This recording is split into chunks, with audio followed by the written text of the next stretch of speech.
Todo verdadero creyente se encuentra en un proceso de santificación a través del cual nos vamos pareciendo cada vez más al carácter, a la imagen de nuestro bendito Señor y Salvador Jesucristo, a la vez que vamos muriendo cada vez más a todas aquellas actitudes, a todos aquellos rasgos de carácter que son contrarios a nuestro Señor. Sin embargo, no todos los cristianos están conscientes del papel tan importante que juegan las emociones en ese proceso de cambio. No todos estamos conscientes del tremendo obstáculo que las emociones pueden llegar a ser cuando no ocupan un lugar correcto en nuestras vidas. Y ese es precisamente el tema que yo quisiera tratar en esta mañana. Las emociones y la santificación. Mis hermanos, nuestras emociones juegan un papel de suprema importancia en cada decisión que nosotros tomamos, en la forma como evaluamos y reaccionamos cada información que recibimos, en nuestra relación con los demás, incluyendo nuestra relación con el Señor, en el proceso de aprendizaje, en el crecimiento espiritual, en la forma como nos comportamos. Nosotros somos seres emocionales. Dice un autor, todo lo que hacemos, todo lo que decimos, todo lo que pensamos es en algún sentido emocional. De hecho, constantemente nosotros nos encontramos revelando lo que hay en nuestros corazones en forma o en función de nuestras emociones. ¿Cuántas veces nosotros decimos, me siento de esta o de aquella manera? Todo el tiempo. Ya yo no me siento igual con respecto a esta persona. No me siento igual que antes. Somos seres emocionales. Eso es parte, mis hermanos, de lo que somos, como fuimos creados a imagen y semejanza de Dios. Ahora, ¿cómo funcionan nuestras emociones? Ese aparato emocional que Dios colocó en nuestras almas, ¿cómo funciona? ¿Podemos nosotros ejercer algún tipo de control sobre nuestras emociones? ¿O somos más bien controlados por ellas? ¿Cómo debe ser la interacción entre nuestras emociones y nuestra razón? ¿Se han visto ustedes seguramente muchas veces en esta situación de saber con la cabeza que tienen que hacer algo, pero en el corazón no tener el menor deseo de hacerlo? ¿Cuál de las dos facultades debe ir sentada en el asiento del conductor? ¿La razón o las emociones?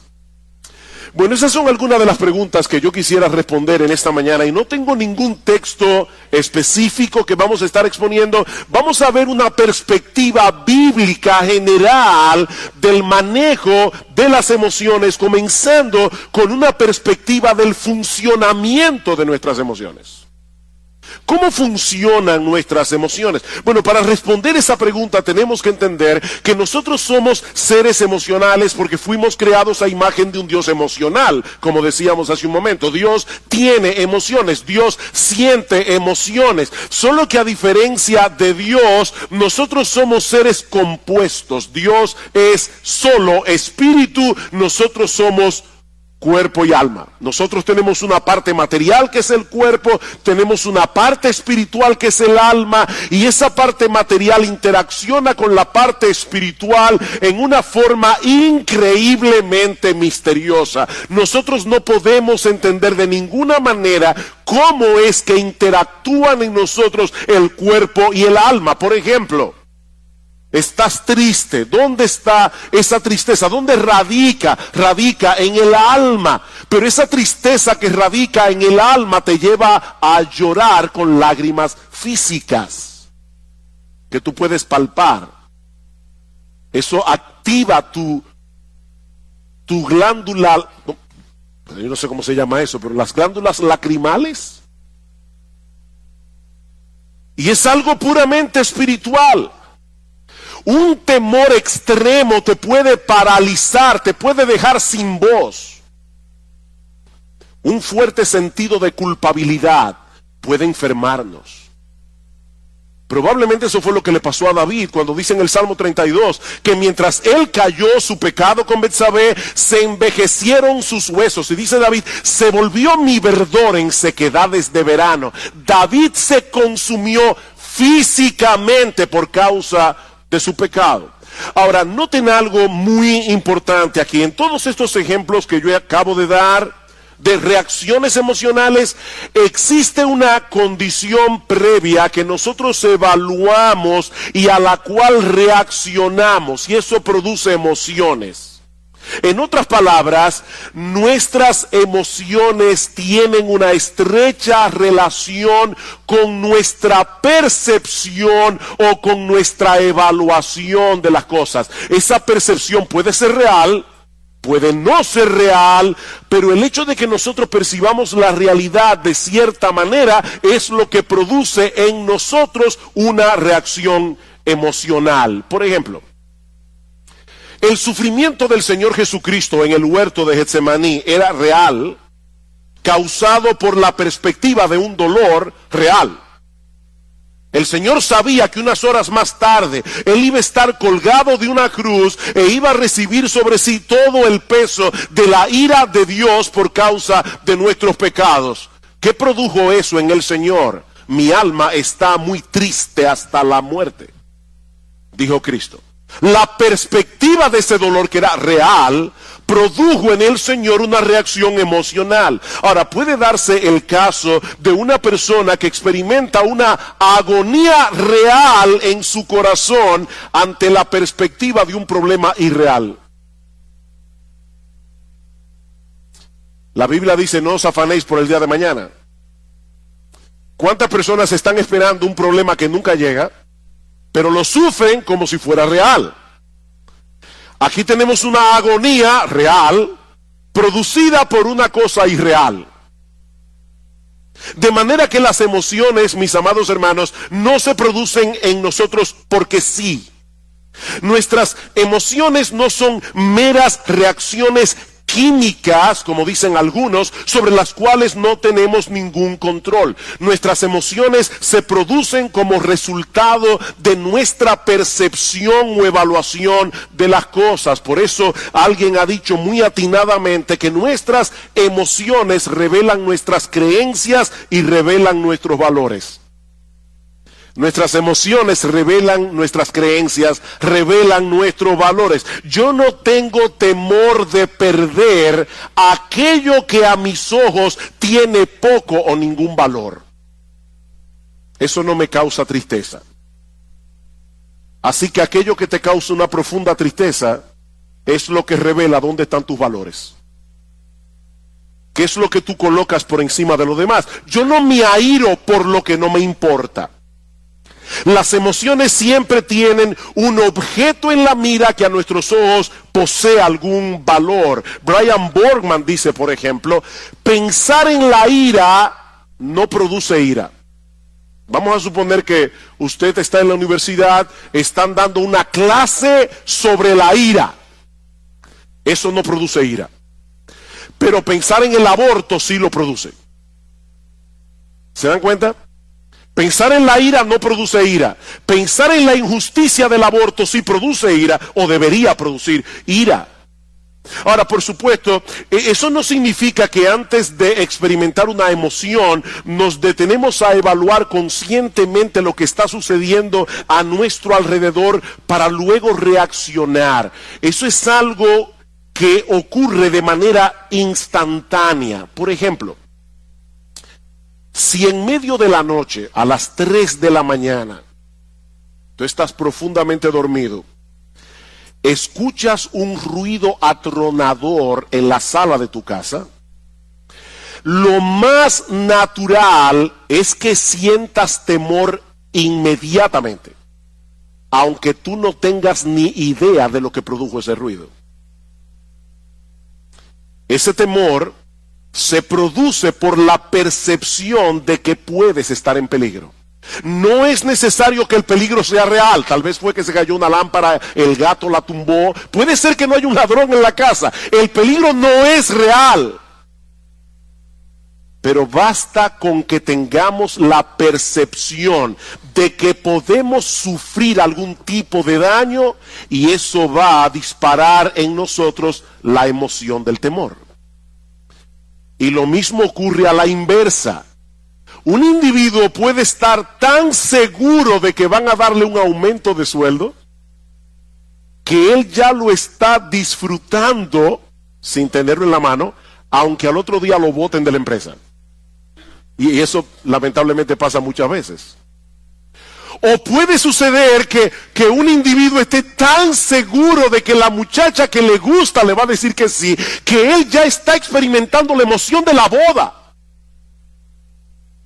Pero resulta que ella le dice que no. Es así como funcionan nuestras emociones. El objeto de nuestra esperanza puede ser una mera ilusión, pero causa una emoción real. Ustedes recuerdan, luego de la victoria de Saúl contra el pueblo de Amalek, que Samuel mandó a llamar al rey Agag, a quien Saúl le había perdonado la vida, a pesar de que Dios le había dicho explícitamente que lo matara. Dice la Biblia en 1 Samuel capítulo 15 versículo 32, que Agag vino delante de Samuel alegremente, pensando dentro de sí que el peligro había pasado. Unos minutos más tarde fue descuartizado. Su alegría fue real, pero su perspectiva de la realidad no lo era. Y eso nos lleva de la mano a nuestro segundo encabezado. Ya vimos, yo espero que se haya podido entender cómo funcionan las emociones, cómo se disparan las emociones. Bueno, veamos ahora en segundo lugar nuestra responsabilidad en el control de las emociones. Nuestra responsabilidad en el control de las emociones. Mis hermanos, si nosotros partimos de la presuposición de que nuestras emociones son impulsos primitivos o meras reacciones químicas sobre las cuales no tenemos ningún control, entonces nosotros no somos responsables por las emociones que experimentamos. Sin embargo, es interesante notar que en la Biblia Dios nos da órdenes muy precisas con respecto a las emociones que nosotros deberíamos sentir con respecto a ciertas cosas. Dios nos da órdenes emocionales. Por ejemplo, en Deuteronomio capítulo 6, versículo 5. Dice que nosotros debemos amar a Dios. ¿Cómo? Con todo nuestro corazón, con toda nuestra alma, con todas nuestras fuerzas. Ese es un deber que Dios impone sobre el hombre. Y eso no solo incluye nuestra voluntad, eso incluye nuestras emociones. Mis hermanos, lo que Él espera de nosotros no es una obediencia fría, formalista, mecánica a sus mandamientos. Lo que Dios espera de nosotros no es una ortodoxia fría. Lo que Dios espera de nosotros es que le amemos, que le adoremos, que le alabemos, que le sirvamos con todo nuestro ser. Y eso incluye nuestro intelecto, incluye nuestra voluntad e incluye nuestras emociones. ¿Qué dice el Salmo 100?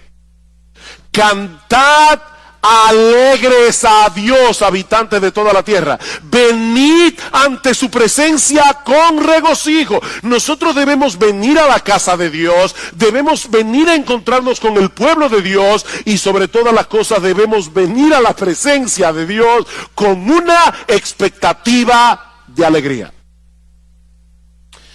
Ahora yo me imagino a algunos aquí pensando: pastor, pero es que yo no puedo darle una orden a mis emociones para sentir ciertas cosas o para dejar de sentir otras cosas. ¿Cómo yo hago eso? Y eso es verdad, en parte. Yo no puedo decirme a mí mismo, si estoy, ¿verdad?, frío, apático, y voy a la iglesia, vengo para la iglesia, yo no puedo decirme a mí mismo, voy a tener gozo voy a tener gozo, voy a tener gozo. De paso, eso suele matar el gozo.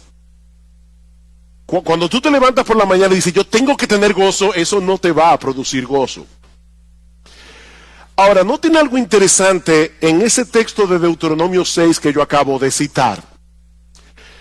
Dice el Señor, amarás, ¿verdad? Amarás al Señor tu Dios con todo tu corazón, con toda tu alma, con toda tu mente.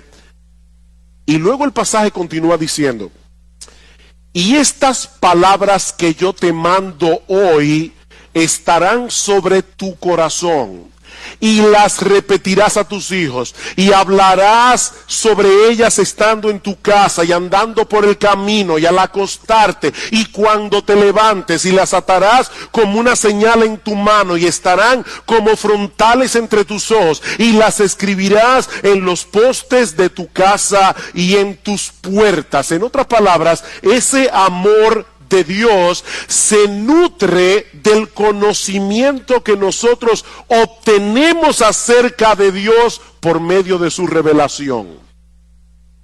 Para amar a Dios con todo nuestro ser, alma, intelecto, voluntad, emociones, necesitamos información fidedigna acerca de Dios. Una información que, según este texto, nosotros debemos traer continuamente a nuestras cabezas y a la mente de nuestros hijos.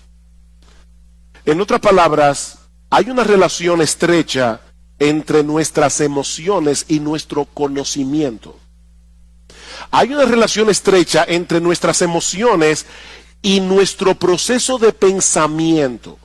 Por ejemplo, Salmo 18, versículos 1 al 3, dice el salmista, yo te amo, Jehová, fortaleza mía, Jehová, roca mía y castillo mío, mi libertador, Dios mío, fortaleza mía, en él confiaré, mi escudo y la fuerza de mi salvación, mi alto refugio. Invocaré a Jehová, quien es digno de ser alabado, y seré salvo de mis enemigos. Estas expresiones de amor de parte del salmista surgieron de una percepción adecuada de Dios, fruto de la percepción y del conocimiento verdadero que el salmista tenía acerca de Dios. Dios es un refugio, Dios es un castillo en el cual podemos escondernos en tiempos de aflicción.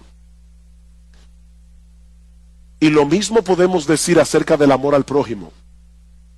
Los dos mandamientos más importantes son: amarás al Señor tu Dios y al prójimo como a ti mismo.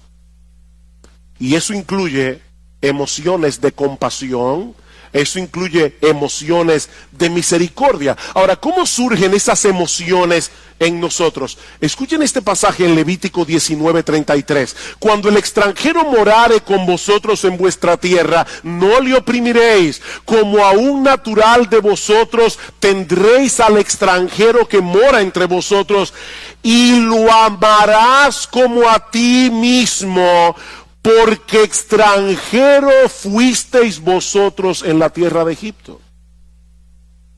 ¿Se dieron cuenta de esa conexión? Lo amarás como a ti mismo, porque extranjeros fuisteis vosotros en la tierra de Egipto. En otras palabras, la memoria de sus penurias, cuando ellos eran extraños, extranjeros y esclavos en Egipto, podía disponer sus corazones a experimentar misericordia y compasión por los extranjeros. El hecho de ponernos conscientemente en el lugar del que sufre es una forma de cultivar algunas emociones que generalmente acompañan un amor genuino al prójimo. ¿Saben cuál es nuestro problema? Nosotros vivimos tan centrados en nuestro pequeño mundo, en nuestro pequeño reino, que no nos ponemos en el lugar de los demás y consecuentemente no sentimos las emociones que deberíamos sentir asociadas con el amor al prójimo. Somos demasiado egocéntricos. Así que, hermanos, nosotros somos responsables por el cultivo de emociones piadosas. Somos responsables. En Romanos capítulo 12, el apóstol Pablo da una serie de mandatos.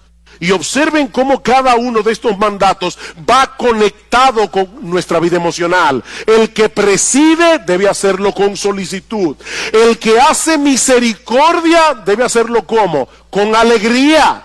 Debemos aborrecer lo malo, debemos seguir lo bueno. Amaos los unos a los otros con amor fraternal. En lo que se requiere diligencia, no debemos ser perezosos. Debemos ser fervientes en el espíritu. Debemos ser gozosos en la esperanza. Debemos ser sufridos en la tribulación.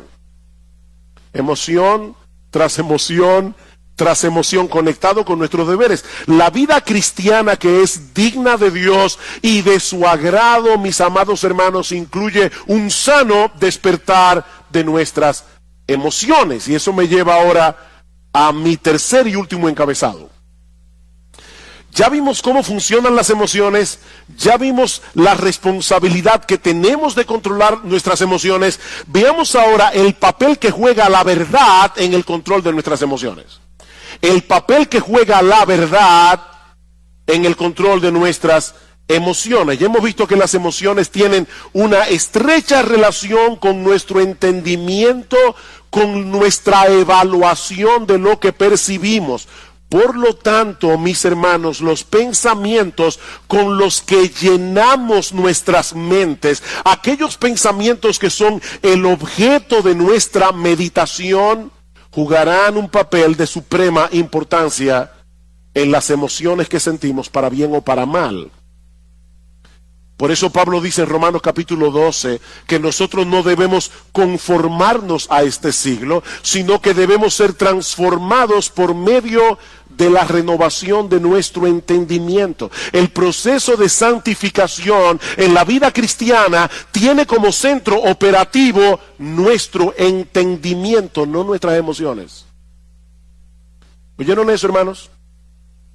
El proceso de santificación tiene como centro operativo nuestro entendimiento, no las emociones. Nosotros llegamos a la vida cristiana con muchas mentiras en nuestras mentes que ahora deben ser gradualmente desplazadas por la luz de la verdad de Dios revelada en su palabra. Eran estas mentiras las que estaban detrás de todo comportamiento pecaminoso y de toda emoción pecaminosa.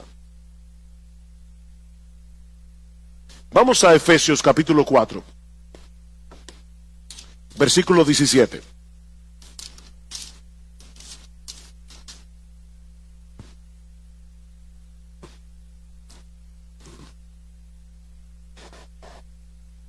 Dice Pablo, versículo 17, esto pues digo y requiero en el Señor, que ya no andéis como los otros gentiles que andan en la vanidad de su mente, teniendo el entendimiento entenebrecido, ajenos de la vida de Dios, por la ignorancia que en ellos hay, por la dureza de su corazón.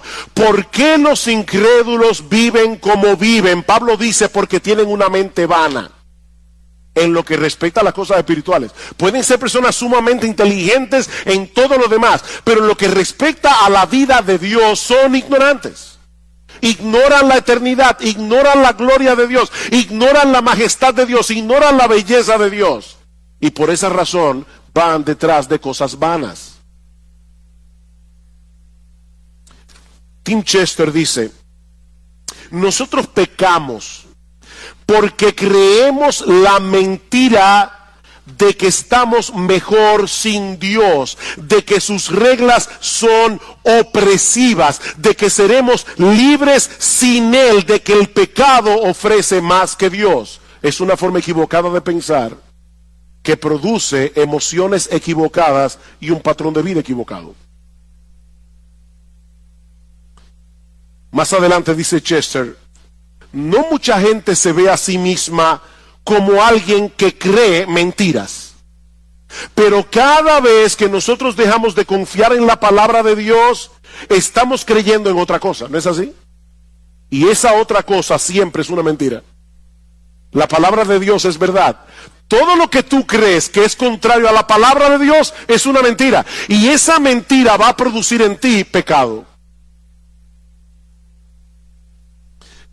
Y mis hermanos, esto es algo crucial. Recuerden que nuestras emociones dependen de nuestra percepción de la realidad. ¿Por qué nos deprimimos y nos amargamos ante las circunstancias adversas de la vida? ¿Por qué? Oh, pastor, pero eso es obvio. Si yo tengo un problema económico, me voy a deprimir porque tengo un problema económico. Si tengo un problema de salud, me voy a deprimir porque tengo un problema de salud. No. No. La razón por la que nos deprimimos y nos amargamos ante las circunstancias adversas de la vida es porque en el fondo de nuestros corazones nosotros no creemos que Dios esté en control. Es porque en el fondo de nuestros corazones nosotros no creemos que Dios nos ama. Nosotros no creemos que Dios está obrando a nuestro favor. ¿Se dan cuenta? Y no importa lo que tú digas con tu boca acerca de lo que tú dices creer. No, tu vida emocional revela qué es lo que tú realmente crees. Alguien decía que hay una brecha, un abismo entre lo que nosotros creemos en teoría y lo que creemos en la práctica. Hay una brecha allí. Déjenme ponerles un ejemplo. Y quiero ser lo más práctico que yo pueda, por eso estoy poniendo muchos ejemplos en esta mañana, porque este no es un tema fácil de entender. No es algo tan fácil de agarrar conceptualmente. Basado en la enseñanza de Pablo en la carta a los Colosenses, una de las cosas que Pablo nos dice en esa carta es que nuestra identidad está en Cristo y que nosotros estamos completos en Él. Colosenses capítulo 2, versículo 9 al 10. Eso quiere decir, mis amados hermanos, en términos bien prácticos, que nosotros no tenemos que tratar de probarle nada a nadie. Nosotros no tenemos que tratar de impresionar a nadie con nuestro desempeño, porque nuestra valía no depende de nosotros, depende únicamente de Cristo. Únicamente. De hecho, como decíamos cuando predicamos la serie de Colosenses, nosotros ni siquiera tenemos que tratar de impresionar a Dios, porque ya Jesús lo impresionó por nosotros. Ahora bien, un creyente puede estar aquí hoy en la mañana escuchando esto que yo acabo de decir como una declaración, nuestra valía, nuestra identidad, todo está en Cristo, nosotros estamos completos en Cristo. Un creyente puede estar aquí hoy, ahora mismo, en esta mañana, y estar asintiendo a esta enseñanza bíblica con todas sus fuerzas. Si nuestra identidad está en Cristo, o como dice Pablo en el capítulo 3 de Colosenses, nuestra vida está escondida en Él. Pero resulta que mañana, cuando este individuo que está aquí sentado hoy llega a su trabajo, le dan la información de que él ha sido despedido. Era un trabajo muy bien remunerado en una empresa muy reconocida. Ahora, esta persona tiene buenos ahorros, ha recibido una abundante remuneración por sus prestaciones laborales. Sin embargo, ahora se siente profundamente abatido, profundamente deprimido, porque en su mente él ha perdido su razón de ser en la vida. Antes él era alguien, porque él trabajaba en esta empresa tan reconocida, pero ahora él se siente como un don nadie, más digno de compasión que de respeto. ¿Saben por qué? Porque en la mente de ese individuo, no importa la teología que él decía con la boca, en la mente de este individuo su identidad no depende de Cristo, depende de sus logros personales.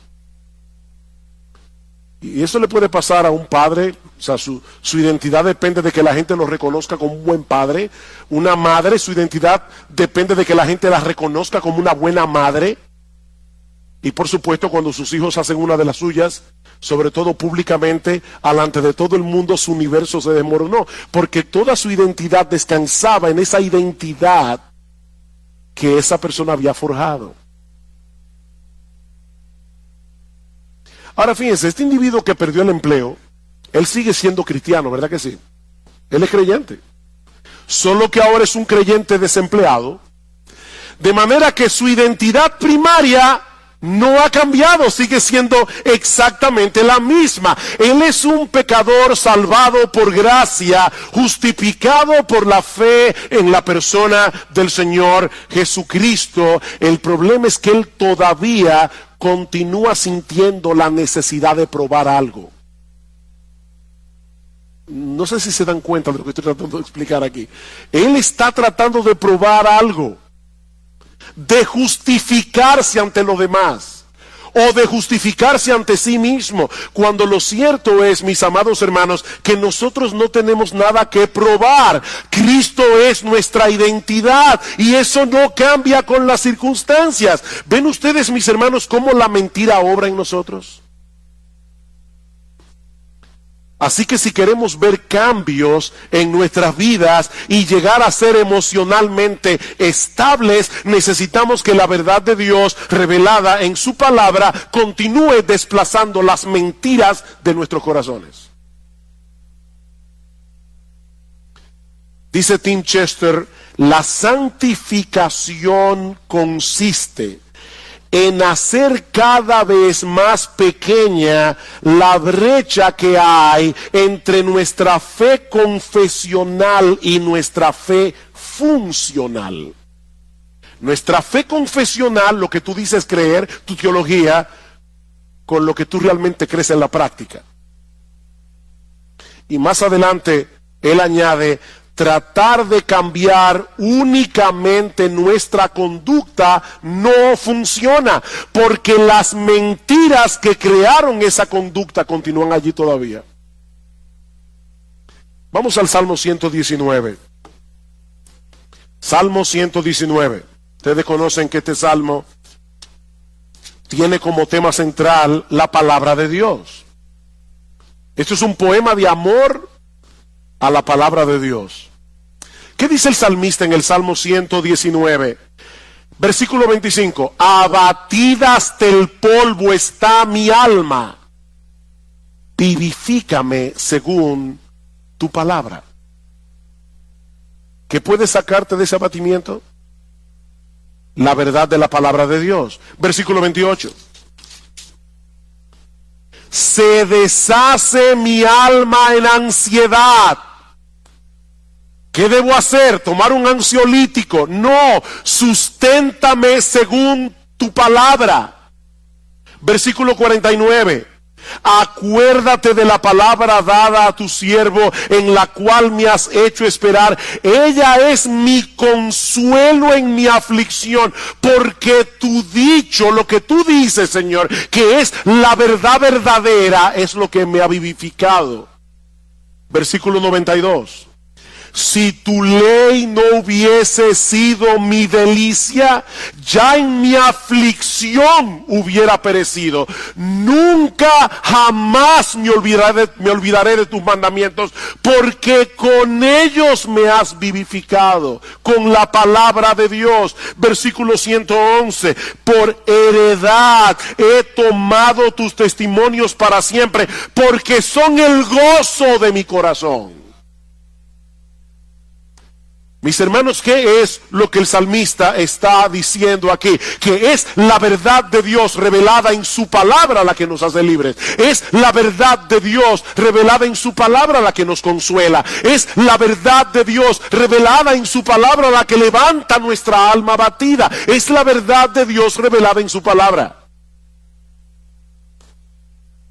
Es el evangelio, mis hermanos, lo que nos hace libres. Es la verdad revelada en la palabra de Dios la que debe ir sentada en el asiento del conductor de nuestras vidas, no las emociones.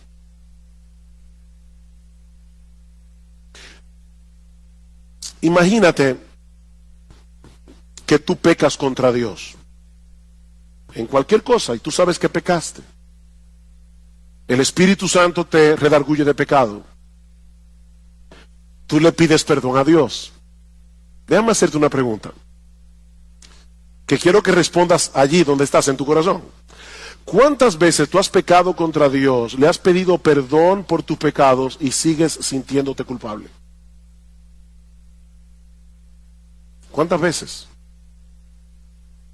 ¿Cuántas veces tú pecas contra Dios, pides perdón y todavía hay una voz dentro de ti que te dice, qué fácil? Después que hiciste lo que te dio la gana, ahora tú quieres venir delante de Dios para que te perdone. Aquí las emociones nos están traicionando. Porque la Biblia dice que si confesamos nuestros pecados, Él es fiel y justo para perdonar nuestros pecados y limpiarnos de toda maldad. ¿A quién tú le vas a creer? ¿A tu aparato emocional que te hace sentir no perdonado, o a la promesa de Dios de que si confesamos nuestros pecados, Él es fiel y justo para perdonar nuestros pecados y limpiarnos de toda maldad? La palabra de Dios está por encima de nuestras emociones. Es que Dios ha dicho claramente que Él nos perdona cuando nosotros confesamos nuestros pecados. No debemos sentar las emociones en el asiento del conductor. Mis hermanos, si no nos mantenemos predicándonos a nosotros mismos estas verdades, no vamos a poder mantener un saludable control de nuestra vida emocional. Salmo 103, versículo 2. Estaba leyendo este salmo ayer. Bendice, alma mía, a Jehová, y bendiga todo mi ser su santo nombre. Bendice, alma mía, a Jehová, y no olvides ninguno de sus beneficios. Él es quien perdona todas tus iniquidades. Él es el que sana todas tus dolencias. Él es el que perdona todas tus iniquidades. Pero lamentablemente muchos creyentes olvidan este aspecto fundamental de la vida cristiana. Como dice Sinclair Ferguson, nuestro problema es que pensamos con nuestros sentimientos, no con la cabeza. Nosotros pensamos con el corazón, pensamos con los sentimientos. Tengo que poner otro ejemplo. ¿Qué debe hacer un creyente que no siente gozo en Dios? ¿Alguna vez has venido a la iglesia y estás cantando y tú tienes el corazón como un témpano de hielo? ¿Eso nunca te ha pasado? Te felicito. A mí me ha pasado. ¿Y saben qué es hablando en buen dominicano, lo que da más cuerda cuando uno está así? Tener un hermano al lado que está encendido en fuego. Uno está aquí tratando de alabar a Dios, pero uno sabe que está con el corazón como un témpano de hielo. Y el hermano que está aquí al lado, él está en el cielo. ¿Qué debe hacer un creyente en esa situación? Él debe, una de las cosas que él no debe hacer, es fingir una emoción que él no tiene. No hagas eso es mentira. Pero una de las cosas que tú debes hacer es recordarte a ti mismo que Dios sigue siendo nuestro gozo y aceptarlo por fe. Aunque en ese momento no estés sintiendo nada, Dios sigue siendo nuestro gozo y yo debo aceptarlo por fe. Tu gozo no va a retornar pensando en el gozo o deseando el gozo, sino enfocándote en las verdades acerca de Dios reveladas en su palabra. Es mirando a Dios, no al gozo. No persigas al gozo, persigue a Dios. ¿Cómo yo persigo a Dios? Enfocando mi mente en lo que Él me ha dicho que Él es en su palabra. Y yo voy a comenzar a recordar atributo tras atributo tras atributo de lo que Dios revela de sí mismo en su palabra hasta que mi corazón comience a arder otra vez. Y puede ser que eso no pase inmediatamente. Eso puede tomar horas, eso puede tomar días, pero nosotros vamos a estar luchando con el ángel hasta que Él nos bendiga. ¿Te sientes temeroso porque tú no tienes el control de muchas cosas que pueden ser una amenaza eventual en tu vida? Recuerda que nuestro Dios es grande y todopoderoso. Todas las cosas que existen fueron creadas por Él. Y Él está en control de todas y cada una de ellas. Dice en Mateo capítulo 10, versículo 29 al 31, que no se cae un pajarito del cielo sin que la voluntad de Dios así lo permita. ¿Saben lo que ocurre cuando no confiamos en el control soberano de Dios? Que entonces nosotros trataremos de asumir ese control en una forma pecaminosa. Ya sea tratando de dominar por la fuerza a los demás o de manipularlos. La manipulación no es más que un intento de tomarle a Dios el control. Yo quiero controlar a las personas a mi alrededor. Otro ejemplo. ¿Te has dado cuenta que muchos de los pecados que nosotros cometemos tienen que ver con nuestro afán de obtener la aprobación de otros o por temor a que otros te rechacen? ¿Tú te has dado cuenta de ese movimiento de tu corazón? La Biblia le llama a eso temor a los hombres. Y en Proverbios capítulo 29, versículo 25, dice que el temor a los hombres es como un lazo que nos esclaviza. Ese es un problema muy común que se manifiesta de muchas maneras. Por ejemplo, susceptibilidad a la presión de grupo. Necesitar que las personas me den algo, cariño, respeto, admiración, preocupación por nuestra autoestima, llenarte de compromisos porque no sabes decir que no. Eso es temor a los hombres. Pequeñas mentiras para lucir bien delante de los otros. Compararte con otras personas. Sentir temor de compartir el evangelio. Eso es temor a los hombres. ¿Cómo podemos lidiar adecuadamente con el temor a los hombres? Bueno, la psicología humanista nos aconseja aumentar nuestra autoestima, y lamentablemente muchos creyentes han caído en esa trampa. Pero eso no resuelve el problema, sino que lo complica. Porque en realidad la baja autoestima no es otra cosa que una elevada autoestima disfrazada. ¿Tú oíste eso? La baja autoestima es una elevada autoestima disfrazada. Déjeme explicar eso, porque sé que veo la cara de algunos mirándome así como con una cara de signo de interrogación.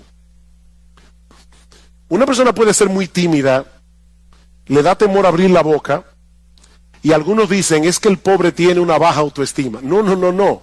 La razón por la que él o ella es tímido es porque se estima tanto que él tiene miedo de abrir la boca y confirmar ante los demás que es un tonto. Es mejor callarse y dejar que las personas sospechen que tú eres un tonto, abrir la boca y confirmar que lo eres. Entonces la razón por la que mucha gente es tímida es porque no quiere descubrirse delante de los demás, porque se estima demasiado a sí misma. Si no se estimara tanto, no tuviera temor de los demás. En el fondo, nuestro problema con todas esas cosas que yo he mencionado es que estamos creyendo que no tenemos el estatus que creemos merecer. Alguien dice, nosotros elevamos deseos que a menudo son buenos en sí mismos, el deseo de ser amado, el deseo de afirmación, el deseo de respeto. Elevamos eso al nivel de necesidades sin las cuales pensamos que no podemos tener una vida equilibrada. Hablamos de necesitar la aprobación y la aceptación de otros cuando nuestra verdadera necesidad es glorificar a Dios y amar a las personas. Esa es tu verdadera necesidad, glorificar a Dios, no que la gente viva para ti. ¿Cuál es el remedio para el temor a los hombres? El temor a Dios.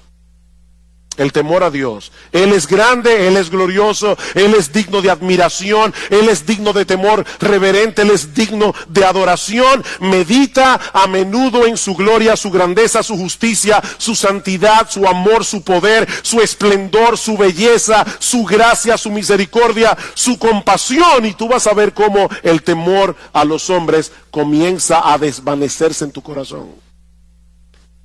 Salmo 27. Salmo 27, versículo 1. Jehová es mi luz y mi salvación, ¿de quién temeré? Jehová es mi luz y mi salvación, ¿de quién temeré? Jehová es la fortaleza de mi vida, ¿de quién he de atemorizarme? Cuando se juntaron contra mí los malignos, mis angustiadores y mis enemigos para comer mis carnes, ellos cayeron y tropezaron. Aunque un ejército acampe contra mí, no temerá mi corazón. Aunque contra mí se levante guerra, yo estaré confiado. ¿Por qué? Porque Jehová es mi luz y mi salvación. Imagínate ese Dios al lado de la persona a la que tú le temes. Y lo vas a ver como una pulga. ¿Te sientes atraído por las cosas de este mundo? Y se te está haciendo difícil decir que no a esas cosas porque te prometen emociones como deleites, placer, alegría. Una vez más, mis amados hermanos, la respuesta de la Biblia no es escoger entre un santo aburrimiento y un pecado entretenido. No. La Biblia nos invita más bien a buscar ese deleite, ese placer, esa alegría en el único lugar donde realmente puede ser hallado, en Dios mismo. En Dios mismo. ¿Recuerdan ustedes lo que Cristo le dijo a la mujer samaritana? El que bebiere de esta agua volverá a tener sed, mas el que bebiere del agua que yo le daré no tendrá sed jamás, sino que será en él una fuente de agua que salte para vida eterna. ¿Qué es esa fuente de agua? ¿Saben qué es esa fuente de agua? Dios mismo. Es el Espíritu Santo morando en nuestro interior. ¿Y cómo lo sabemos? Porque más adelante, en Juan capítulo 7, versículo 37 al 38, escuchen lo que dice el Señor Jesucristo. En el último y gran día de la fiesta, Jesús se puso en pie y alzó la voz diciendo: si alguno tiene sed, venga a mí y beba. El que cree en mí, como dice la Escritura, de su interior correrán ríos de agua viva. ¿Qué le dijo a la samaritana? El que bebiere de esta agua volverá a tener sed. El que bebiera del agua que yo le daré no tendrá sed jamás, sino que será en él una fuente de agua que salte para vida eterna. ¿Cuál es esa fuente de agua? Versículo 39. Esto dijo del Espíritu que habrían de recibir los que creyesen en él. Es Dios por su Espíritu morando en nuestro corazón. Es una fuente de agua que salta para vida eterna. Los deleites de este mundo no perduran. Nosotros fuimos creados para disfrutar de un deleite más profundo y perdurable, el deleite de conocer a Dios y de tener comunión con Él. Alguien decía que cada vez que nosotros pecamos, es porque pensamos que el placer del pecado es real y que el gozo en Dios es insustancial o distante. Pero lo cierto es, oigan esto hermano porque es importante, es exactamente al revés. Cada gozo que experimentamos en esta vida es una sombra de la fuente de todo gozo que es Dios mismo. Cada gozo que tú experimentas es una sombra del verdadero gozo que se encuentra en Dios.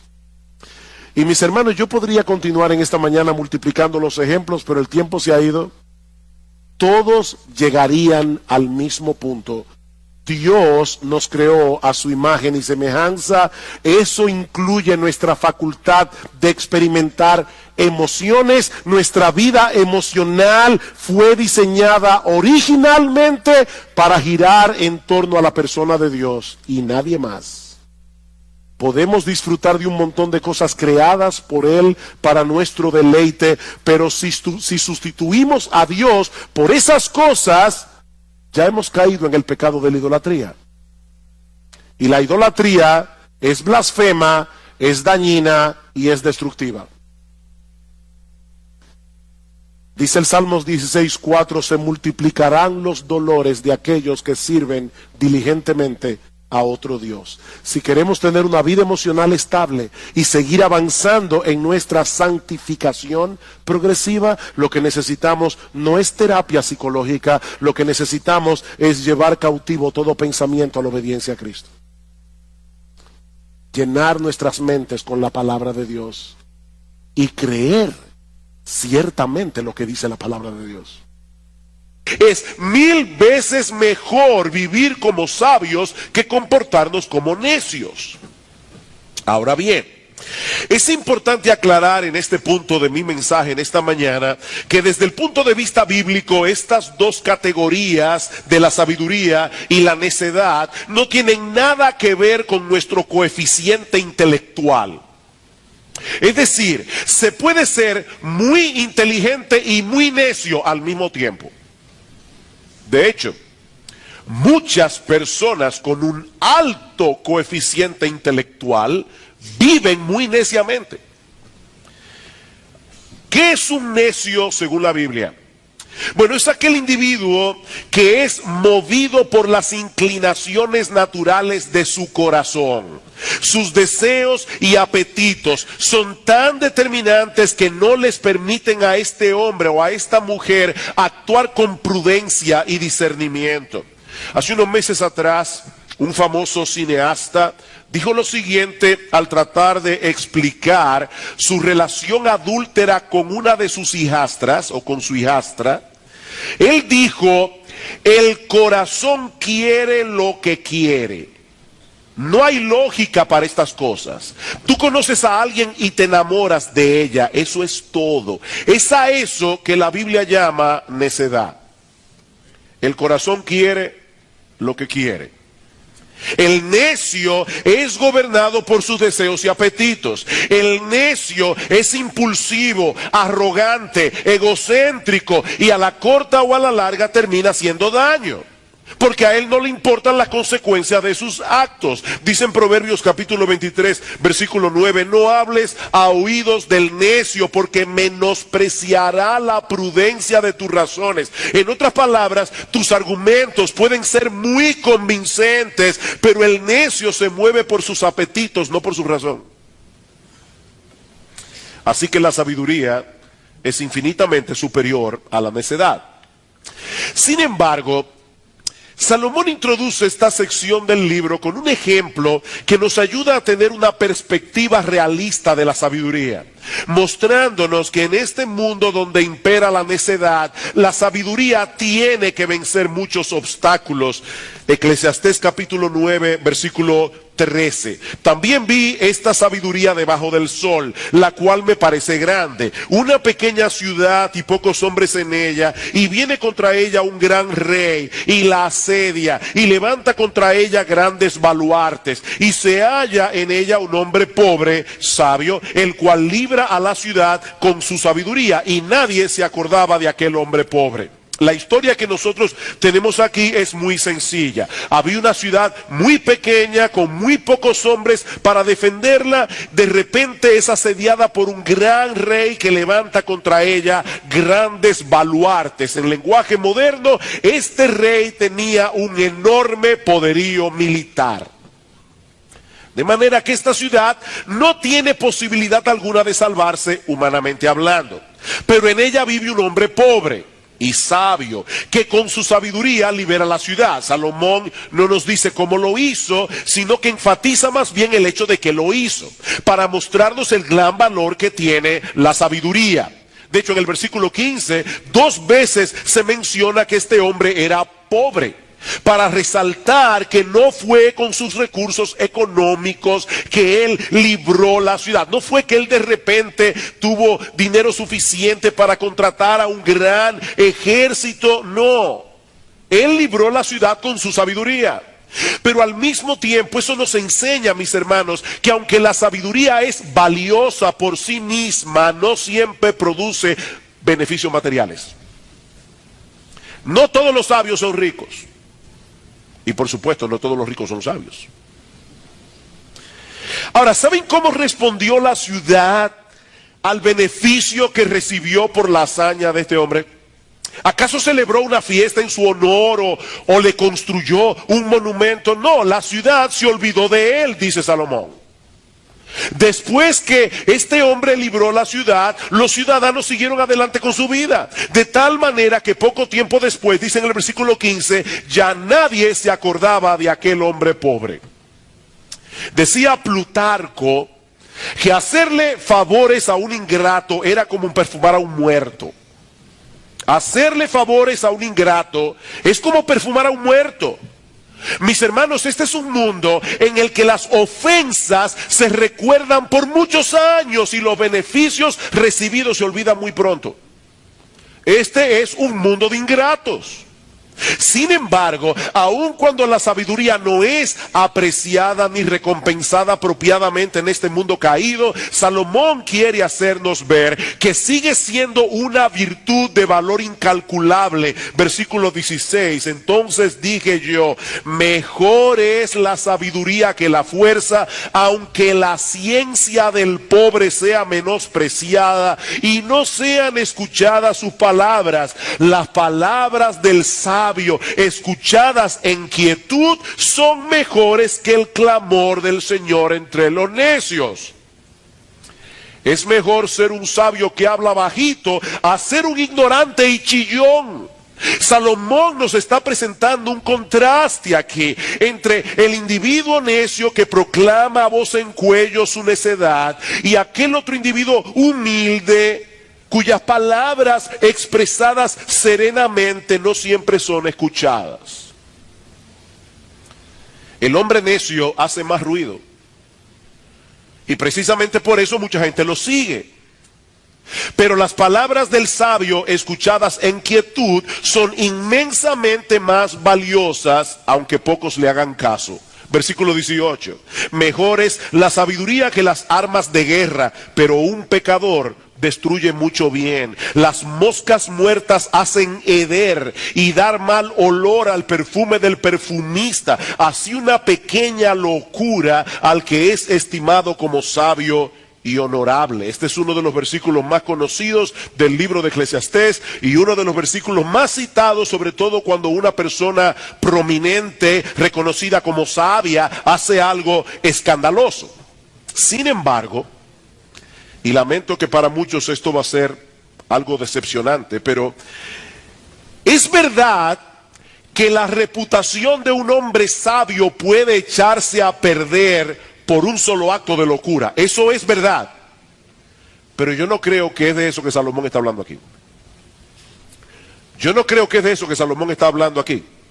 Yo pienso que Salomón sigue hablando del mismo tema del versículo anterior. Un solo pecador destruye mucho bien. Escuchen la traducción de la Biblia de las Américas porque nos ayuda a ver mejor la conexión entre el versículo 18 del capítulo 9 y el versículo 1 del capítulo 10. Dice, las moscas muertas hacen que el ungüento del perfumista dé mal olor. Un poco de insensatez pesa más que la sabiduría y el honor. En otras palabras, un pecador destruye mucho bien. El pecado de Acán hizo que el pueblo de Israel perdiera la batalla. Y la necia decisión de Roboam, el hijo de Salomón, hizo que el reino de Israel se dividiera para siempre.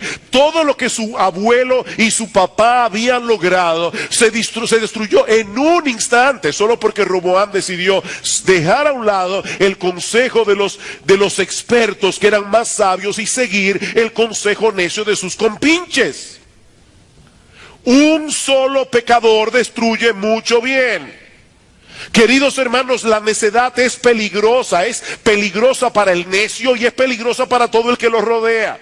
Y recuerden que aquí no estamos hablando de aquellos individuos que por su poca capacidad intelectual cometen errores. No, estamos hablando de aquellos que aunque tengan un gran coeficiente intelectual, debido a su egocentrismo, debido a su falta de disciplina, siguen los dictados de su corazón.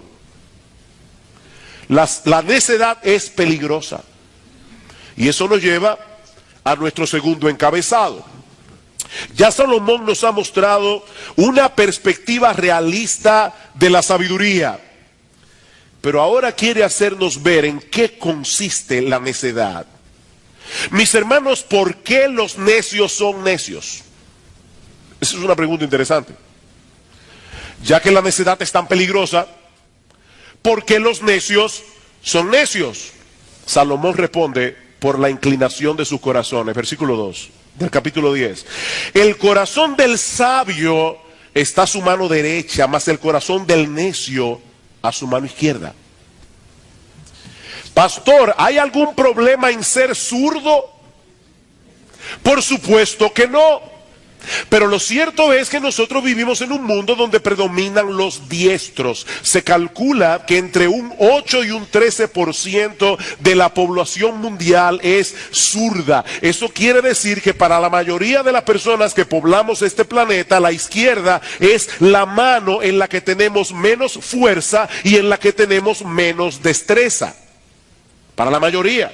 Es por esa razón que en el mundo antiguo la mano derecha simbolizaba el honor y el poder, mientras que la mano izquierda representaba la ineptitud, el rechazo y la perversidad. Noten, hermanos, que cuando nosotros queremos señalar que una persona hace algo bien, nosotros decimos que es diestra en lo que hace. ¿Verdad que sí? Oye, fulano es diestro en lo que él hace. Pero cuando nosotros queremos señalar algo que es oscuro y perverso, decimos que es siniestro. Bueno, esa palabra viene del latín y significa a la mano izquierda. Es por eso que en el pasaje de Mateo capítulo 25, en los versículos 31 y 41, se nos dice que el Señor va a poner a sus ovejas, ¿a qué mano? A la mano derecha, y a los cabritos, es decir, a los que no creían en él, a la mano izquierda. Ahora, por otra parte, cuando la Biblia habla del corazón, se refiere, para ponerlo en lenguaje más sencillo, a la cabina de control del ser humano. Dice el texto que el corazón del sabio está en su mano derecha, el corazón del necio a la mano izquierda. En el corazón es la cabina de control del ser humano. Por eso es que dice en Proverbios capítulo 4, el famoso texto, versículo 23, sobre toda cosa guardada, guarda tu corazón, porque de él mana la vida. Allí se encuentra, como dice Charles Bridges, el centro de nuestros afectos, el asiento del conocimiento, la fuente de donde emanan nuestros propósitos y emociones. Así que, hermanos, lo que Salomón nos está diciendo aquí es que el corazón del sabio lo inclina hacia aquello que es correcto, mas el corazón del necio lo mueve en la dirección opuesta, y es por eso que todo el mundo a su alrededor se da cuenta que el tipo es un necio. Versículo 3, y aún mientras va el necio por el camino le falta cordura, y va diciendo a todos que es necio. Todo el tiempo está tomando decisiones equivocadas, diciendo lo que no debe decir, hablando cuando se debe callar, y cuando alguien intenta corregirlo, el necio no escucha consejos. Dice en Proverbios capítulo 12, versículo 15, que el camino del necio es derecho en su propia opinión. Él sabe más que todo el mundo. Su camino es derecho en su propia opinión, y precisamente por eso se meten muchos problemas, y eso nos lleva a nuestro tercer encabezado, los resultados de la necedad. A partir del versículo 4, Salomón nos comparte un conjunto de proverbios que a primera vista no parecen tener conexión entre sí. Pero cuando los miramos más detenidamente nos damos cuenta que todos ellos giran en torno a la necedad y a los resultados de la necedad en el gobierno, en el trabajo y en el hablar. Es de eso que Salomón está hablando aquí. Versículo 5. Hay un mal que he visto debajo del sol, a manera de error emanado del príncipe. Pastor, saltó el versículo 4. No se preocupe, vamos a llegar allí. Pero yo he querido agrupar estos versículos en su forma más fácil de exponer, vamos a decirlo de esa manera. Dice en el versículo 5, hay un mal que he visto debajo del sol, a manera de error emanado del príncipe. La necedad está colocada en grandes alturas, los ricos están sentados en lugar bajo. Alguno dirá, ¿y qué problema tiene eso? Qué bueno que es así, la guerra del proletariado. No, espérese. Vi a siervos a caballo y príncipes que andaban como siervos sobre la tierra. En los días de Salomón, los pobres tenían muy poca oportunidad de prepararse adecuadamente para el gobierno de una nación. De manera que lo que se está promoviendo aquí no es que los ricos gobiernen por ser ricos, sino que los puestos de la administración pública estén en las manos de los más aptos. Noten en el versículo 6 que el problema que Salomón está presentando aquí es cuando la necedad está colocada en grandes alturas. Mis hermanos, cuando eso sucede, el resultado será desastroso para la nación.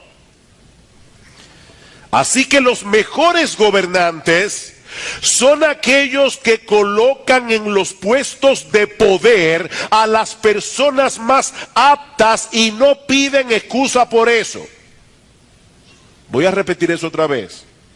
Los mejores gobernantes son aquellos que colocan en los puestos de poder a las personas más aptas y no piden excusa por eso. Lamentablemente, mis hermanos, eso no es lo que suele suceder, porque muchas veces los gobernantes suben al poder con muchos compromisos previos y tienen que honrar sus compromisos. Como bien señala un comentarista, los disparates y los errores de los gobiernos humanos pueden ser vistos a menudo en esta tragedia. ¿Cuál es la tragedia? Que los gobernantes ponen a sus necios favoritos por encima de otros que son más calificados. Eso es terrible, hermanos, cuando los gobernantes ponen en los puestos clave del gobierno a sus necios favoritos. Dice en Proverbios capítulo 26, versículo 8, que el que le da honra al necio es como el que ata la piedra a una honda. ¿Y eso qué significa? Bueno, si tú vas a usar una honda como la que usó David cuando luchó contra Goliat, tú tienes que dejar la piedra suelta, porque de lo contrario la honda no funciona. Si tú amarras la piedra a la honda no sirve. Y eso es precisamente lo que ocurre cuando se le da honra a un necio. Cuando se coloca a un necio en un puesto de honor, él no va a usar el puesto para bien, sino para mal. Es un necio. Y el asunto es 1000 veces peor cuando el gobernante mismo es un necio. ¡Ay de ti, tierra! Cuando tu rey es muchacho y tus príncipes banquetean de mañana. Estaba leyendo que cuando Charles XII, el rey de Suecia, heredó el trono, su papá, Charles XI, murió cuando él tenía 14 años de edad. Y Charles XII era un individuo alocadísimo. Él se metía en el apartamento de su mamá a caballo y golpeaba a medio mundo. Y finalmente todos los pastores de Estocolmo se pusieron de acuerdo para predicar en el mismo domingo de Eclesiastés 10:16. El mismo domingo, en todas las iglesias. ¡Ay de ti, tierra, cuando tu rey es muchacho y tus príncipes banquetean de mañana! Bienaventurada tu tierra cuando tu rey es hijo de nobles y tus príncipes comen a su hora para reponer sus fuerzas y no para beber. La palabra muchacho que usa Salomón aquí no solo hace referencia a los que tienen, sino también a los que son inmaduros, a los que son infantiles, independientemente de la edad que tengan. Josías comenzó a reinar cuando tenía 16 años y fue uno de los mejores reyes que tuvo Israel. Roboam fue coronado cuando tenía 41 y su reinado fue un desastre. Ese hombre no tenía ni la menor idea de lo que él estaba haciendo. El problema es que ese tipo de gobernantes, como los que se describe en el versículo 16, tienden a rodearse de otros que son iguales que él. Por eso Salomón dice que estos príncipes no se levantaban de mañana para pensar en la economía o cómo mejorar la defensa de la nación. No, ellos se levantaban temprano para seguir la borrachera del día anterior. Son unos necios. Mis hermanos, este es un mal tan terrible que muchas veces Dios envía ese tipo de funcionarios a una nación para castigarla. Dios usa ese tipo de gobernantes para castigar a las naciones. Dice en Isaías capítulo 3, versículo 4 y 5, y les pondré jóvenes por príncipes y muchachos serán sus señores. Y hay otra traducción que dice, niños caprichosos serán sus señores. Y el pueblo se hará violencia unos a otros, cada cual contra su vecino. Y el joven se levantará contra el anciano y el villano contra el noble. ¿Cuál es la mentalidad de este tipo de funcionarios? Disfrutar del cargo mientras lo tenga, aunque el país se caiga en pedazos. Versículo 18. Por la pereza se cae la techumbre y por la flojedad de las manos se llueve la casa. En los días de Salomón, los techos debían recubrirse regularmente con cal para tapar las grietas que aparecían con el tiempo y así evitar que se colara el agua de lluvia. Pero el hombre indolente siempre deja esas cosas para después. Él está tan ocupado en satisfacer sus propios apetitos y deseos que él no tiene tiempo para ese tipo de cosas, hasta que finalmente la casa se le cae encima. Y lo mismo ocurre con una nación cuando el gobernante es un incompetente y los funcionarios viven para sus propios placeres. Versículo 19, por el placer se hace el banquete y el vino alegra a los vivos y el dinero sirve para todo. Aparentemente Salomón nos está mostrando aquí cuál es la forma de pensar de este tipo de individuos. Esa es su cosmovisión, eso es lo que lo mueve. Gocemos mientras podamos, acumulemos todo el dinero que podamos, porque las ventajas del poder no duran para siempre. Son solo 4 años.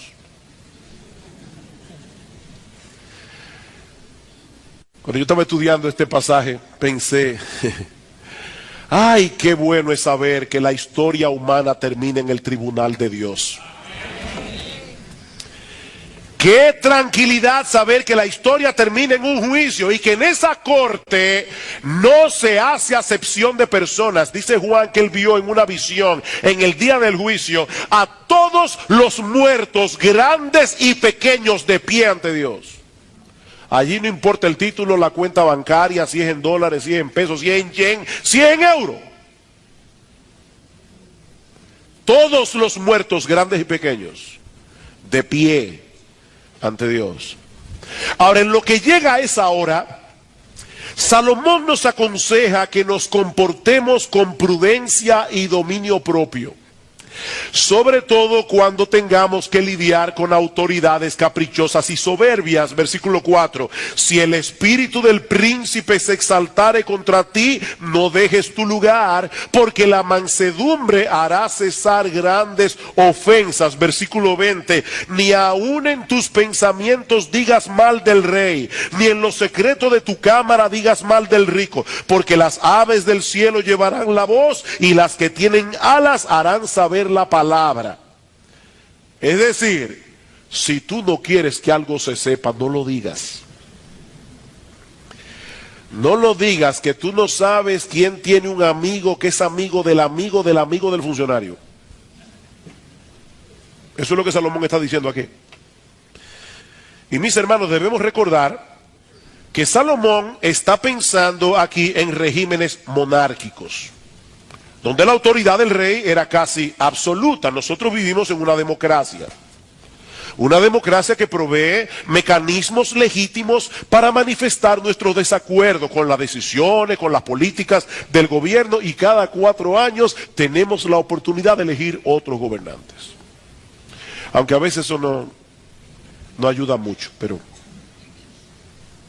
decía Winston Churchill que la democracia es el peor sistema de gobierno diseñado por el hombre, con la excepción de todos los demás sistemas que se han probado de vez en cuando. En otras palabras, no existe ningún sistema de gobierno perfecto, por el simple hecho de que el hombre no es perfecto. Ahora, yo prefiero vivir en una democracia que vivir en una dictadura. Gracias al Señor, hermano, que vivimos en una democracia y no en una dictadura. Porque probablemente yo no hubiera podido estar aquí libremente predicando de ese texto en la era de Trujillo. Eso también es una realidad. Sin embargo, aún así, aunque estamos en una democracia, debemos seguir el consejo de Salomón, sobre todo cuando tenemos que lidiar con aquellos que están en autoridad y no tienen un buen carácter. Y esto no solamente se aplica a nuestra relación con el gobierno, se aplica al hogar. Hay hermanas que están casadas con hombres que no tienen un buen carácter. Se aplica en el trabajo, hay personas que tienen jefes que no tienen un buen carácter. Esto se aplica en el gobierno, en la oficina. El punto es, mantén la calma, reacciona con mansedumbre, condúcete con precaución y nunca pierdas el control de ti mismo. Eso es lo que Salomón nos está diciendo aquí. Pero Salomón tiene otras cosas que decirnos acerca de la necedad y de sus peligros en muchas otras facetas y esferas de la vida humana. Versículos 8 y 9. El que hiciere hoyo caerá en él, y al que aportillare vallado le morderá la serpiente. Quien corta piedra se hiere con ellas, el que parte leña en ello peligra. ¿De qué está hablando aquí? De la necedad en el lugar de trabajo. La necedad en el lugar de trabajo. Aunque estos accidentes pueden ocurrirle a cualquiera, aunque sea sabio, el contexto de todo este pasaje es el de la superioridad de la sabiduría sobre la necedad, por lo que debemos llegar a la conclusión de que Salomón nos está mostrando en este pasaje los peligros a los que se exponen los necios por su falta de cuidado en la vida. Un individuo abre un hoyo en la tierra, tal vez para cazar animales, pero después no mira por dónde pisa y cae en el mismo hoyo que él abrió. Otro individuo está construyendo una verja de piedra, pero no pone atención a las pequeñas serpientes venenosas que abundan en Israel y que se escondían entre las grietas. Un descuido como ese podía ser mortal. Otro está cortando piedras y se corta él mismo con ellas. Y algo similar le pasa al que está partiendo leña. ¿Cuál es el punto, mis hermanos? El punto es que una pequeña necedad, una pequeña distracción puede tener resultados fatales. Y en el mejor de los casos, hacernos la vida más difícil. Versículo 10. Si se embotara el hierro y su filo no fuere amolado, hay que añadir entonces más fuerza. Pero la sabiduría es provechosa para dirigir. ¿Cómo piensa el necio? ¿Para qué perder el tiempo amolando el filo del hacha? Si comienzo más temprano, termino más temprano y voy a tener más tiempo para hacer lo que me dé la gana. Una vez oí que el colmo de un vago es levantarse bien temprano para tener más tiempo sin hacer nada. O sea, este individuo está mirando el reloj. Él quiere rápidamente irse a hacer lo que él quiere. ¿Para qué perder el tiempo amolando el hacha? De paso, muchos estudiantes les pasa algo similar. Ellos deciden perder el tiempo durante su preparación académica, nunca terminan la carrera o la terminan mal y eso se convierte en un problema para el resto de su vida. Ellos no querían amolar el hacha. En el versículo 11 encontramos un ejemplo similar. Si muerde la serpiente antes de ser encantada, de nada sirve el encantador. Seguramente muchos de ustedes han visto aquí a un encantador de serpiente, aunque sea verdad en películas. Yo nunca he visto uno en la vida real, pero en películas sí. Tratando de hipnotizar a la serpiente con el sonido de la flauta. Bueno, la realidad es que la música tiene muy poco que ver con el supuesto encantamiento, porque las serpientes son sordas. Las serpientes no tienen oídos externos. Lo que atrae su atención son las acciones y miradas del encantador. Hay que tener mucha paciencia para poder perfeccionar este arte. De manera que si el individuo, por ser un necio, se apresuraba y actuaba antes de tiempo, antes de que la serpiente estuviera encantada, se arriesgaba a ser mordido por la serpiente o a dañar arruinar por completo el espectáculo y quedarse sin ganancia. Todas estas historias nos llevan a la misma conclusión. Los necios actúan descuidada y apresuradamente y terminan haciéndose daño a sí mismos. Eso es lo que hace un necio. Mis hermanos, yo quiero insistir, la necedad es peligrosa. La necedad es dañina. Ahora, lo que más distingue al necio son sus palabras. Eso es lo más característico del necio. Versículo 12. Las palabras de la boca del sabio son llenas de gracia. Eso nos recuerda Efesios 4, ¿verdad? Que dice, ninguna palabra corrompida salga de vuestra boca, sino la que sea buena, la necesaria a fin de dar gracia a los oyentes. Hay palabras que corrompen. El chisme es una palabra corrompida.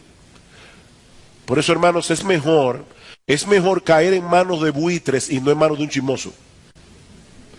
Porque los buitres se comen a los muertos, los chismosos se comen a los vivos. Los chismosos son peores que los buitres. Personas que hablan con otras personas, lo que tiene que ver con otras personas. Eso es terrible. ¿Qué dice aquí? Las palabras de la boca del sabio son llenas de gracia, mas los labios del necio causan su propia ruina. Este es un tema recurrente en el libro de Proverbios y en el resto de la Biblia. El sabio y el necio se descubren en su hablar. Por eso es que dice la Biblia que aún el necio cuando calla pasa por sabio, porque nadie se da cuenta. Se descubren en su hablar. Mientras el sabio beneficia a todo el que lo escucha, el necio se consume a sí mismo por lo que habla, como lo traduce la Biblia de las Américas. Él se traga a sí mismo. Todo lo que dice de principio a fin es pura necedad. Versículo 13, el principio de la palabra de su boca es necedad, y el fin de su charla nocivo desvarío. Más simple, él comienza hablando disparate y termina expulsando veneno. De principio a fin. Y lo más triste del caso es que él no para de hablar. El necio se siente impulsado a decir todo lo que le pasa por la cabeza. Es que yo soy sincero. No, tú eres un necio. Eso es necedad, versículo 14. El necio multiplica palabras, aunque no sabe lo que ha de ser, y quién le hará saber lo que después de él será. ¿De qué está hablando Salomón aquí? Que nadie sabe lo que va a suceder en el futuro. Nadie. Pero el necio habla como si fuera un experto en la materia.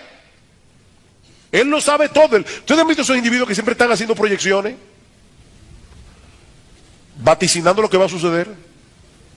Él es un experto. Él cree conocer lo que nadie más conoce. Y de ese modo fastidia a todo el mundo con su erudición. Versículo 15.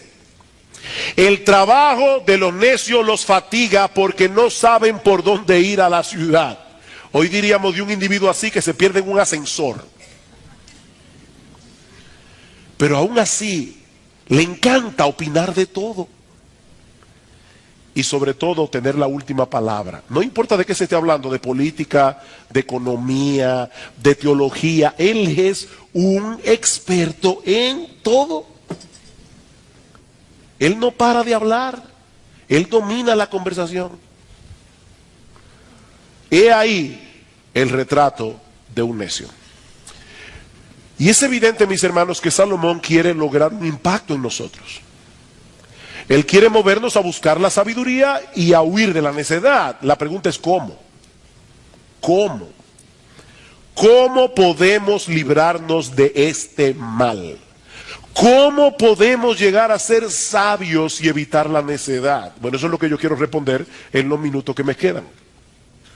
Al inicio de este mensaje nosotros decíamos que un necio es aquel que es gobernado por sus deseos y por sus apetitos. Su deseo de tener lo que quiere y cuando lo quiere es tan determinante que no le permite ejercer discernimiento a la hora de actuar, a la hora de tomar una decisión, a la hora de abrir la boca. ¿Qué es lo que necesitamos entonces? Bueno, antes que nada, mis amados hermanos, amigos que están aquí en esta mañana, debemos reconocer nuestra propia necedad. Por ahí comienza. Por ahí comienza la necedad de haber vivido toda una vida de espaldas a Dios. La necedad de haber seguido toda nuestra vida las inclinaciones de nuestro propio corazón. Dice en Proverbios capítulo 1, versículo 7, que el principio de la sabiduría, el ABC de la sabiduría, la puerta de entrada a la sabiduría es el temor del Señor. Es reconocer que Él es digno de ser adorado, Él es digno de ser amado, Él es digno de ser obedecido y vivir en consecuencia. Pero ¿saben qué, mis amados hermanos, amigos que están aquí en esta mañana? Eso es imposible de hacer en nuestras propias fuerzas. Yo no puedo ser sabio simplemente porque decido ser sabio. Necesitamos desesperadamente a Cristo. ¿Tú recuerdas el relato del hombre pobre pero sabio que rescató una ciudad? Pero yo no pienso que Salomón tenía a Cristo en mente cuando escribió este relato. Pero si hay alguien en la Biblia que encaja perfectamente con esa descripción, es el Señor Jesucristo. Él descendió del cielo a la más absoluta pobreza al encarnarse en el vientre de una virgen en Israel. Dice Pablo en 2 Corintios capítulo 8 que Él, siendo rico, se hizo pobre para que nosotros en su pobreza fuésemos enriquecidos. Cristo se hizo pobre voluntariamente. ¿Para qué? Para librar de la opresión espiritual a millones de hombres y mujeres de toda tribu, pueblo, lengua y nación. Ahora, ¿saben cómo lo hizo? Usando una metodología que desde entonces ha sido considerada por el mundo como una total necedad a través de su muerte en la cruz. A través de su muerte en la cruz, Cristo venció al enemigo haciéndose débil. Increíble. Increíble. Él obedeció perfectamente la voluntad de Dios desde su nacimiento hasta la tumba. Y luego asumió nuestra culpa, recibiendo voluntariamente el castigo que nosotros merecíamos por nuestros pecados. El Dios de toda sabiduría diseñó un plan de salvación para salvar a pecadores culpables sin pasar por alto su justicia. Abrazar ese plan de todo corazón es el primer paso para comenzar a vivir sabiamente. Venir a Cristo en arrepentimiento y fe, reconociendo que sin Él no hay perdón de pecados, no hay reconciliación con Dios, no seremos aceptados en la familia de la fe. Juan 14:6, Él es el camino, la verdad y la vida, dice Cristo, nadie viene al Padre sino por mí. Pero eso es apenas el comienzo. Mis hermanos, escúchenme bien, eso es apenas el comienzo. A partir de ese momento el Señor te da su espíritu. ¿Para qué? Para que puedas entender su palabra. Pero también para que puedas vencer la obstinación de tu propio corazón. De tal manera que puedas transitar por el camino de la buena y perfecta voluntad de Dios revelada en la Biblia y alejarte de la necedad. Volviendo a la conversación entre el espantapájaros y el hombre de hojalata, lo que la Biblia nos hace ver es que tener un buen cerebro no es suficiente. Tener un buen cerebro no es suficiente sin un corazón regenerado. Sin un corazón que ha sido transformado por el Espíritu Santo para formar a Cristo en nosotros. Mis hermanos, la obra de Dios no consiste en darnos un manual de sabiduría para que nosotros vivamos conforme al manual. No, Dios no nos dio simplemente un manual de sabiduría. Lo que Él promete es transformar el corazón. Al final de cuentas, mis amados hermanos, ser sabios tiene que ver con un carácter. Tiene que ver con un carácter que nos mueve a tomar decisiones a la luz de la voluntad de Dios, no a la luz de nuestros apetitos, no a la luz de la inclinación del corazón. ¿Quieres llegar a ser sabio? Escucha esta comparación con la que el Señor Jesucristo concluye el Sermón del Monte. Cualquiera pues que me oye estas palabras y las hace, le compararé a un hombre prudente que edificó su casa sobre la roca. Descendió lluvia, vinieron ríos, soplaron vientos, golpearon contra aquella casa y no cayó porque estaba fundada sobre la roca. Pero cualquiera que me oye estas palabras y no las hace, le compararé a un hombre insensato, un necio, que edificó su casa sobre la arena. Descendió lluvia, vinieron ríos, soplaron vientos y dieron con ímpetu contra aquella casa y cayó y fue grande su ruina. La enseñanza de este pasaje es muy sencilla. El hombre sabio es aquel que oye y practica las palabras de Jesús, mientras que el hombre necio es aquel que decide seguir los dictados de su corazón. Uno vivirá seguro y confiado aquí y ahora y por toda la eternidad, mientras que el otro terminará en una ruina total cuando tenga que presentarse delante de Dios a dar cuenta de su vida sin estar debidamente preparado. Y ahora yo te pregunto, a creyentes, a aquellos que profesan ser creyentes y a los que no lo son, ¿cuál es la base sobre la cual estás tratando de construir tu vida? ¿Sobre la arena de tu propia decencia y de tus propias opiniones personales?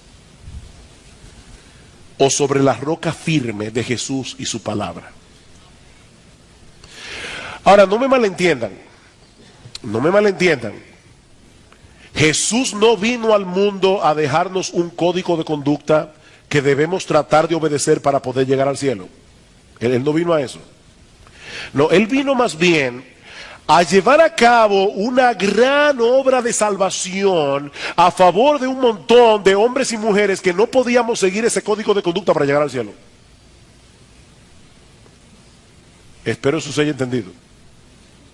Él no vino a dejarnos un código de conducta. Él vino a salvarnos porque nosotros no podíamos seguir ese código de conducta. Mi amigo, nadie se salvará por vivir a la luz de las enseñanzas de Cristo. Nadie se salvará por vivir a la luz de las enseñanzas de Cristo, porque eso es imposible de hacer en nuestras propias fuerzas. Pero cuando Jesús salva a un pecador de pura gracia y solo por medio de la fe, entonces Él le sigue dando la gracia necesaria para andar en sabiduría, obedeciendo la voluntad revelada de Dios en su palabra, no perfectamente, pero sí sinceramente. Por eso es que Pablo dice en 1 Corintios 1:24 que Cristo es poder de Dios y sabiduría de Dios. Cristo es poder de Dios y sabiduría de Dios. Y en Colosenses capítulo 2 versículo 3 dice que en Él están escondidos todos los tesoros de la sabiduría y del conocimiento. Mi amigo, mi invitación en esta mañana es a que te aferres hoy a la sabiduría de Dios en Cristo, confiando únicamente en Él para el perdón de todos tus pecados, determinado a transitar por el camino de su voluntad revelada, no en tus propias fuerzas, sino por medio de la gracia que proviene de Él.